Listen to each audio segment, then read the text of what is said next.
Digital Assam online চেনেললৈ আপোনালোক সকলোকে স্বাগতম জনাইছোঁ। আজি এই ভিডিঅ'ত দেখুৱাম আপোনালোকে কাষ্ট চাৰ্টিফিকেটৰ কাৰণে কেনেকৈ অনলাইন কৰিব। আপোনালোকে ঘৰতে বহি মোবাইল বা লেপটপত নিজে কৰিব পাৰিব। ষ্টেপ বাই ষ্টেপ দেখাই আছোঁ কেনেকৈ কৰিব, কি কি ডকুমেণ্ট লাগিব সকলোবোৰ। কাষ্ট চাৰ্টিফিকেট বনাবলৈ দুটা সেট আছে।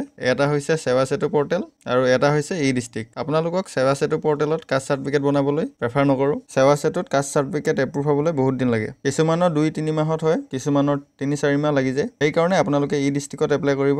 ই-ডিষ্ট্ৰিক্ট সাইটটো সব ব্ৰাউজাৰত ওপেন নহয়। কিছুমান মোবাইলত ব্ৰাউজাৰ বুলি এপ এটা আহে, সেই ব্ৰাউজাৰ এপ্লিকেশ্যনটোত ওপেন হ'ব, নহ'লে মজিলা ফায়াৰফক্সত ওপেন হ'ব। প্ৰথমতে আপুনি টাইপ কৰিব এমট্ৰন ই-ডিষ্ট্ৰিক্ট। ইয়াত দেখিছে মই এমট্ৰন ই-ডিষ্ট্ৰিক্ট টাইপ কৰি দিলোঁ। টাইপ কৰাৰ পিছত চাৰ্চ কৰি দিব। চাৰ্চ কৰাৰ পিছত প্ৰথমত দেখিছে Amtron home government of Assam India Amtron, এইটোত ক্লিক কৰি দিয়ক। ক্লিক কৰাৰ পিছত দেখিছে ই-ডিষ্ট্ৰিক্ট ৱেবছাইটটোত আহি গ'ল। আপোনালোকে যদি আইডি যদি বনোৱা নাই, ইয়াত তলত দেখিছে please create account in state portal for e-district citizen registration, এইটোত ক্লিক কৰিব। ক্লিক কৰি পিনে আপোনালোকে ক্ৰিয়েট একাউণ্ট এই তলত দেখিছে এইটোত ক্লিক কৰি পিনে আপোনালোকে আইডি বনাই ল'ব। মই যিহেতু বনাই থোৱা আছে সেইকাৰণে মই হোমত যাম। আপোনালোকে যদি ই-ডিষ্ট্ৰিক্টৰ আইডি বনোৱা নাই, কেনেকৈ বনাব মই ভিডিঅ' বনাই থোৱা আছে, আপোনালোকে ভিডিঅ'টো চাই বনাই ল'ব। প্ৰথম এইটো দেখিছে ই-গভৰ্নেন্স ছাৰ্ভিচেছ, এইটোত ক্লিক কৰি দিব। ক্লিক কৰাৰ পিছত দেখিছে welcome to Assam online services. প্ৰথমতে আপোনালোকৰ ইমেইল আইডিটো বহাই দিয়ক। মই ছেভ কৰি থোৱা আছে সেইকাৰণে অট'মেটিক আহি গৈছে। ওপৰত দেখিছে ইমেইল আইডিটো, ইয়াত ইমেইল আইডিটো বহাই দিব। ইমেইল আইডিটো বহাৰ পিছত দেখিছে ইউজাৰ নেম বা স্ক্ৰীন নেম, আপোনালোকৰ ইউজাৰ নেম বা স্ক্ৰীন নেমটো ইয়াত বহাই দিব। বহাৰ পিছত তলত দেখিছে লগইন বটনত ক্লিক কৰি দিয়ক। ক্লিক কৰি দিয়াৰ পিছত দেখিছে এনেকুৱা এটা ইণ্টাৰফেচ হৈ গৈছে। আপোনালোকে কাষ্ট চাৰ্টিফিকেটৰ কাৰণে এপ্লাই কৰিবলৈ আপোনালোকে ইয়াত দেখিছে চাৰ্চ ই ফৰ্মছ বাই টাইটেল, এইটো চিলেক্টত এইটো ক্লিক কৰি দিয়ক। এইটো দেখিছে কাষ্ট চাৰ্টিফিকেট, এইটোত ক্লিক কৰিব। ক্লিক কৰাৰ পিছত গ'ত ক্লিক কৰি দিয়ক।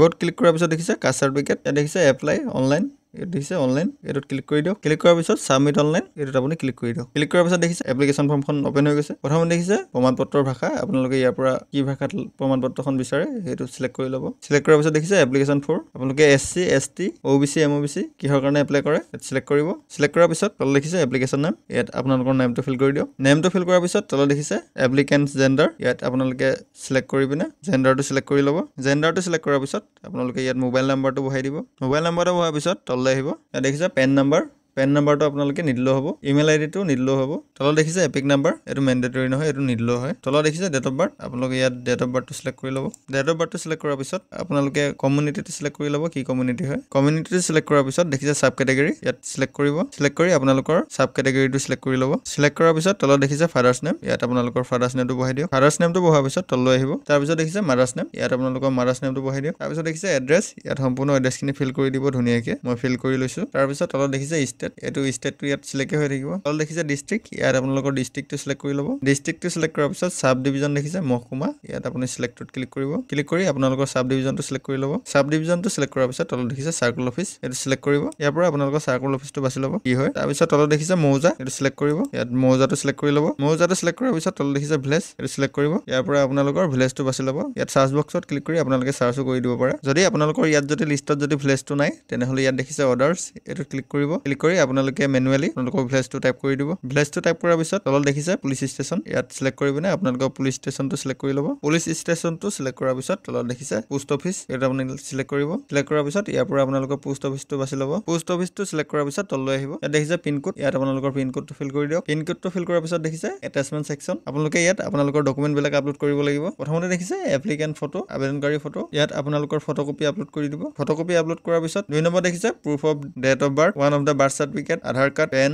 Admit card issued by any recognised board of applicant. আপোনালোকে ইয়াত ডেট অফ বাৰ্থ প্ৰুফ হিচাপে আপোনালোকে বাৰ্থ চাৰ্টিফিকেটখন দিব পাৰে, আধাৰ কাৰ্ডটো দিব পাৰে, পান কাৰ্ডটো দিব পাৰে, এডমিট কাৰ্ডটো দিব পাৰে। তাৰ ভিতৰত যিকোনো এটা দিলে হ'ল। আপোনালোকে ইয়াত আধাৰ কাৰ্ডটো দি দিব পাৰে। ইয়াত ধুনীয়াকৈ স্কেন কৰি পিনে দুইটা চাইড নাইবা ফটো মাৰি পিনে আপোনালোকে দুইটা বট চাইড কৰি পিনে আপোনালোকে আপলোড কৰি দিব। ডেট অফ বাৰ্থ ডকুমেণ্টটো দিয়াৰ পিছত 3 নম্বৰ দেখিছে প্ৰুফ অফ ৰেচিডেন্স, আপোনালোকে ৰেচিডেন্স প্ৰুফ হিচাপে PRC-খন দিব পাৰে, আধাৰ কাৰ্ডটো দিব পাৰে, এপিক কাৰ্ডটো মানে আপোনালোকৰ ভোটাৰ কাৰ্ডটো দিব পাৰে, বা কিবা লেণ্ড ডকুমেণ্ট আছে যদি লেণ্ড ডকুমেণ্ট দিব পাৰে, ইলেক্ট্ৰিচিটি বিলো দিব পাৰে, ৰেচন কাৰ্ডো দিবলৈ পাৰে। ইয়াতো আপোনালোকে আধাৰ কাৰ্ডটো দি দিব পাৰে। 4 নম্বৰ দেখিছে কাষ্ট চাৰ্টিফিকেট অফ ফাদাৰ্ছ, ইয়াত ফাদাৰ্ছৰ কাষ্ট চাৰ্টিফিকেটখন আপলোড কৰিব লাগিব। যদি আপোনালোকে যদি ডিজিটেলাইজ কৰিবলৈ বিচাৰে তেনেহ'লে এক্সিষ্টিং কাষ্ট চাৰ্টিফিকেট দেখিছে, ইয়াত আপোনালোকে আগৰ কাষ্ট চাৰ্টিফিকেটখন আপলোড কৰি দিব। ফাদাৰ্ছ কাষ্ট চাৰ্টিফিকেটখন নিদিলেও হয় তেতিয়া। 5 নম্বৰ দেখিছে এনি অদাৰ ডকুমেণ্ট, এইখিনি নিদিলেও হয়, আপোনালোকৰ এইটো মেণ্ডেটৰী নহয়, এইটো নিদিলেও হ'ব। 6 নম্বৰ দেখিছে upload scan copy of the application form, আপোনালোকে ইয়াত ইউজাৰ ফৰ্মখন আপলোড কৰিব লাগিব। ইউজাৰ ফৰ্মখন ক'ত পাব মই দেখাই দিছোঁ। ইয়াত দেখিছে হোমত, ইয়াত দেখিছে ডাউনলোড ই ফৰ্ম, এইটোত আপুনি ক্লিক কৰি দিয়ক। দিব ক্লিক কৰাৰ পিছত তললৈ আহিব তললৈ আহিব যে দেখিছে 6 নম্বৰ কাষ্ট চাৰ্টিফিকেট এটা আপোনালোকে ডাউনলোড দেখিছে এই ডাউনলোড অপচনত ক্লিক কৰি দিও ক্লিক কৰি দিয়াৰ লগে লগে আপোনালোকৰ এপ্লিকেশ্যন ফৰ্মখন এখন দেখিছে এখন ডাউনলোড হৈ গ'ল এই এপ্লিকেশ্যন ফৰ্মখন আপোনালোকে প্ৰিন্ট কৰি পিনে আপোনালোকে ধুনীয়াকৈ ফিলআপ কৰি দিব একেটা হয় অনলাইন সাবমিট কৰোঁতে যি ফিলআপ কৰিছিলে সেইখিনি গোটেইখিনি ইয়াত ফিল কৰি দিলে হৈ গ'ল তাৰপিছত আপোনালোকে দুইটা সেট ফটো মাৰি পিনে আজিকালি বহুত ৱেবছাইট আছে ধুনীয়াকৈ ডকুমেণ্ট বনাই ল'ব পাৰিব আপোনালোকে যদি ডকুমেণ্টবিলাক বনাব পৰা নাই তেনেহ'লে কমেণ্ট বক্সত কমেণ্ট কৰিব মই বেলেগ এটা ভিডিঅ'ত অকল ডকুমেণ্ট কেনেকৈ বনাব সেইটো ওপৰত মই ভিডিঅ' এটা বনাই দিম মই গোটেই ডকুমেণ্টখিনি ফিল কৰি লৈছোঁ প্ৰথমতে এপ্লিকেণ্ট ফটোটো ফিল কৰি ল'ম ইয়াত দেখিছে মই এপ্লিকেণ্ট ফটোটো আপলোড কৰি দিলোঁ এপ্লিকেণ্ট ফটোটো আপলোড কৰাৰ পিছত 2 নম্বৰ দেখিছে ডেট অফ বাৰ্থ প্ৰুফ ইয়াত আপোনালোকে আধাৰ কাৰ্ডটো দিলে হৈ যাব মই আধাৰ কাৰ্ডটো আপলোড কৰি দিম আধাৰ কাৰ্ডটো আপলোড কৰাৰ পিছত তললৈ আহিব 3 নম্বৰ দেখিছে প্ৰুফ অফ ৰেচিডেন্স ইয়াত আপোনালোকৰ প্ৰুফ অফ ৰেচিডেন্স হিচাপে আপোনালোকে আধাৰ কাৰ্ডটো আকৌ দি দিব পাৰে মই আধাৰ কাৰ্ডটো আকৌ আপলোড কৰি দিলোঁ তলত দেখিছে কাষ্ট চাৰ্টিফিকেট অফ ফাদাৰ যদি নতুনকৈ যদি আবেদন কৰে তেনেহ'লে ফাদাৰ্ছৰ কাষ্ট চাৰ্টিফিকেটটো আপলোড কৰি দিব যদি ডিজিটেলাইজ কৰিবলৈ বিচাৰিছে তলত দেখিছে এক্সিষ্টিং কাষ্ট চাৰ্টিফিকেট এইটোত আপোনালোকে কাষ্ট চাৰ্টিফিকেটখন আপলোড কৰি দিব তলত দেখিছে এনি অদাৰ ডকুমেণ্ট এইটোত আপোনালোকে ফিল নকৰিলে হৈ যাব তাৰপিছত তলত দেখিছে upload scan copy of the application form এখন আপোনালোকে ধুনীয়াকৈ প্ৰিণ্ট আউট কৰি ল'ব প্ৰিণ্ট আউট কৰি পিনে গোটেইখিনি ফিল আপ কৰি পিনে ফটো মাৰি পিনে PDF ফৰ্মেটত বনাই ল'ব দুইটা পেজ PDF ফৰ্মেটকেইটা 500 KB তলত থাকিব লাগিব সেইটো চাব খালি ইয়াত দেখিছে মই গোটেই ডকুমেণ্টখিনি ফিল কৰি দিলোঁ তাৰপৰা তলত দেখিছে number of pages to be printed তোমালোকে কেইটা কপি প্ৰিণ্ট আউট কৰিছা সেইটো সুধিছে ইয়াত নিজৰ ইচ্ছামতে দি দিব পাৰি যদি CSC ID লগত যদি লিংক হৈ থাকে তেতিয়া মানে বিলটো বনাবৰ কাৰণে ইয়াত এটা প্ৰিণ্ট হৈছে এটা পেজ স্কেন হৈছে সেইটো হিচাপত মানে এমাউণ্টটো মানে ৰিচিপ্টত আহে আপোনালোকে ইয়াত এক ফিল আপ কৰি দিলোঁ একো নাই তাৰপিছত তলত দেখিছে কেপচা কোডটো এইটো ফিল কৰি দিব যেনেকৈ আছে তেনেকৈ কেপচা কোডটো ফিল কৰাৰ পিছত ছাইডত দেখিছে আই হিয়াৰ বাই ডিক্লেয়াৰ ডেট এই বক্সটো টিক কৰি দিওঁ টিক কৰাৰ পিছত সাবমিট অপশ্যন দেখিছে এইটোত ক্লিক কৰি দিওঁ সাবমিট অপশ্যনত ক্লিক কৰাৰ লগে লগে দেখিছে কনফাৰ্ম ইউৰ একশ্যন আৰু sure you want to submit the form এইটোত য়েছ কৰি দিয়ক দেখিছে য়েছ কৰি দিয়াৰ লগে লগে আপোনালোকে ইয়াত 30 টকা এটা পে'মেণ্ট কৰিব লাগিব 30 টকাটো পে'মেণ্ট কৰাৰ পিছত এটা একনলেজমেণ্ট ৰিচিপ্ট জেনেৰেট হ'ব সেই একনলেজমেণ্ট ৰিচিপ্টটো থৈ দিব তাৰপিছত আপোনালোকক দেখাই দিছোঁ কেনেকৈ আপোনালোকে ষ্টেটাছটো চেক কৰিব আপোনালোকে মাই ট্ৰানজেকশ্যন দেখিছে কিমানখিনি এপ্লাই কৰিছে গোটেইখিনি ইয়াত ওলাই যাব আপোনালোকৰ ID পৰা তাৰপিছত ছাইডত দেখিছে গেট ষ্টেটাছ এইটোত ক্লিক কৰি দিব ক্লিক কৰাৰ পিছত চেক ই ফৰ্ম ষ্টেটাছ এইটোত ক্লিক কৰি দিওঁ ক্লিক কৰাৰ পিছত দেখিছে এপ্লিকেশ্যন নাম্বাৰ ইয়াত আপোনালোকৰ এপ্লিকেশ্যন নাম্বাৰটো টাইপ কৰি দিব টাইপ কৰাৰ পিছত চাৰ্চত ক্লিক কৰি দিব চাৰ্চত ক্লিক কৰি দিয়াৰ লগে লগে তলত ষ্টেটাছটো ওলাব এপ্ৰুভ হৈছে নে নাই হোৱা যদি এপ্ৰুভ হৈছে ডাউনলোডত ক্লিক কৰি পিনে আপোনালোকে কাষ্ট চাৰ্টিফিকেটখন ডাউনলোড কৰি ল'ব পাৰিব আশা কৰোঁ ভিডিঅ'টো চাই ভাল পালে যদি ভিডিঅ'টো চাই ভাল পালে চেনেলটো ছাবস্ক্ৰাইব কৰি দিব লগতে কাষতে থকা বেল আইকনটো টিপি দিব লগতে লাইক শ্বেয়াৰ কমেণ্ট কৰি দিব ধন্যবাদ